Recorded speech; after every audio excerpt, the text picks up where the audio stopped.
നമ്മുടെ ബ്രെയിൻ എന്ന് പറയുന്നത് അതിശക്തമായിട്ടുള്ള ഒരു മാഗ്നറ്റ് ആണ്, ഒരു കാന്തമാണ്. അതിന് ചുറ്റുമുള്ള കാര്യങ്ങളെ അട്രാക്ട് ചെയ്ത് കൊണ്ടുവരാനായിട്ടുള്ള കപ്പാസിറ്റി ഉണ്ട്. ബ്രെയിനിൻ്റെ ഉള്ളിൽ എന്താണോ ഉള്ളത്, അതായത് ബ്രെയിൻ എപ്പോഴും സമാനമായതിനെയാണ് ആകർഷിക്കുന്നത്. അതിൻ്റെ ഉള്ളിൽ നിലവിൽ എന്താണോ ഉള്ളത് അതിനെ അത് ചുറ്റുവട്ടത്തുള്ള അതിൻ്റെ സർക്കിളിൽ നിന്ന് ആകർഷിച്ചു കൊണ്ടുവരും. അതായത് സമ്പന്നനായ ഒരു വ്യക്തിയുടെ ബ്രെയിനിനകത്ത് ഉണ്ടായിരിക്കുക സമ്പൽ സമൃദ്ധിയുടെ ഒരു മൈൻഡ് സെറ്റ് ആയിരിക്കും.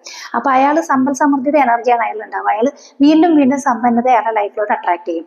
ദാരിദ്ര്യമുള്ള വ്യക്തിയുടെ മൈൻഡിൽ ദാരിദ്ര്യത്തിന്റെ എനർജി ആയിരിക്കും. അയാൾ വീണ്ടും വീണ്ടും കഷ്ടപ്പാടിനെയും ദുരന്തങ്ങളെയും എല്ലാം അയാളുടെ ലൈഫിലോട്ട് അയാളുടെ ബ്രെയിൻ അട്രാക്ട് ചെയ്ത് കൊണ്ടുവരും. സന്തോഷമുള്ള വ്യക്തിയുടെ ബ്രെയിൻ ആകട്ടെ അത് സെയിം സമാനമായതിനെ വീണ്ടും ആകർഷിച്ച് കൂടുതൽ സന്തോഷം അയാൾക്ക് കൊണ്ടു കൊടുക്കും. സങ്കടവും നിരാശയും ഉള്ളവരുടെ മൈൻഡ് സെറ്റിലോട്ട് വീണ്ടും വീണ്ടും സങ്കടവും നിരാശയും ബ്രെയിൻ അട്രാക്ട് ചെയ്ത് കൊണ്ടു കൊടുക്കും. എങ്ങനെയാണ് ബ്രെയിനിന്റെ ഉള്ളിൽ സങ്കടവും നിരാശയും ഒക്കെയാണ്, അല്ലെങ്കിൽ സന്തോഷമാണ്, ഹാപ്പിനെസ് ആണ്, ഇത് എങ്ങനെയാണ് ബ്രെയിനിന്റെ ഉള്ളിൽ ഫിൽ ആവുന്നത്? നമ്മൾ നമ്മുടെ അമ്മയുടെ ഗർഭപാത്രത്തിൽ കിടക്കുന്ന കാലഘട്ടത്തിൽ നമ്മളുടെ അമ്മ അനുഭവിക്കുന്ന ഒരു ഇമോഷൻ ഉണ്ട്. അത് സന്തോഷമായിരിക്കാം, സങ്കടമായിരിക്കാം, എന്ത് തന്നെയാണെങ്കിലും, അല്ലെങ്കിൽ ദാരിദ്ര്യവും കഷ്ടപ്പാടുമായിരിക്കാം, എന്ത് തന്നെയാണെങ്കിലും അമ്മയുടെ ഇമോഷനിൽ നിന്ന് ഉണ്ടാകുന്ന എല്ലാ കണ്ടന്റുകളും കുഞ്ഞിന്റെ ബ്രെയിനിലെ ഡെപ്പോസിറ്റ് ആവുകയാണ്. ആ ഒരു ഡെപ്പോസിറ്റോട് കൂടിയാണ് കുഞ്ഞിന്റെ ന്യൂറൽ പാർട്ടുകൾ, ബ്രെയിനിലെ ന്യൂറൽ പാർട്ടുകൾ ഉണ്ടാകുന്നത്.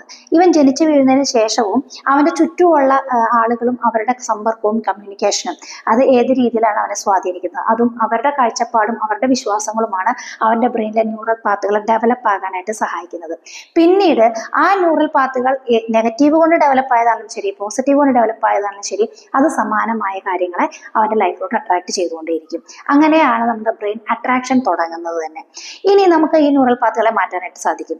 നമുക്ക് കഷ്ടപ്പാടും നെഗറ്റീവും ഒക്കെയാണ് നമ്മുടെ ബ്രെയിനിൽ കിടക്കുന്നതെങ്കിൽ അതിനെ മാറ്റിയിട്ട് നമുക്ക് ബ്രെയിനിലോട്ട് പുതിയ പ്രോഗ്രാമിനെ കൊടുക്കാൻ സാധിക്കും. അങ്ങനെ ഒരു പുതിയ പ്രോഗ്രാമിനെ കൊടുത്താൽ പിന്നീട് ആ ബ്രെയിൻ പുതിയ കാര്യങ്ങളെ അട്രാക്ട് ചെയ്ത് തുടങ്ങും എന്നുള്ളതാണ്. എന്ത് തന്നെയാണെങ്കിലും ബ്രെയിൻ അതിശക്തമായിട്ടുള്ള ഒരു മാഗ്നറ്റ് ആണ്. അതിന്റെ സർക്കിളിലുള്ള കാര്യങ്ങളെ അട്രാക്ട് ചെയ്യാനുള്ള കപ്പാസിറ്റി ഉണ്ട്. നിങ്ങളുടെ ബ്രെയിൻ ഇപ്പോൾ ഏത് കപ്പാസിറ്റിയിലാണുള്ളത്? നെഗറ്റീവിലാണോ പോസിറ്റീവിലാണോ? അത് എന്തിനെയാണ് ഇപ്പോൾ അട്രാക്ട് ചെയ്തുകൊണ്ടിരിക്കുന്നത്? ഇത് നിങ്ങൾ പരിശോധിക്കുക. നെഗറ്റീവ് ആണെങ്കിൽ എത്രയും പെട്ടെന്ന് ബ്രെയിനിലോട്ട് പുതിയ പോസിറ്റീവ് കണ്ടന്റിനെ നിറച്ച് പോസിറ്റീവ് അട്രാക്ഷൻ കപ്പാസിറ്റി ബ്രെയിനിന് കൊടുക്കുക.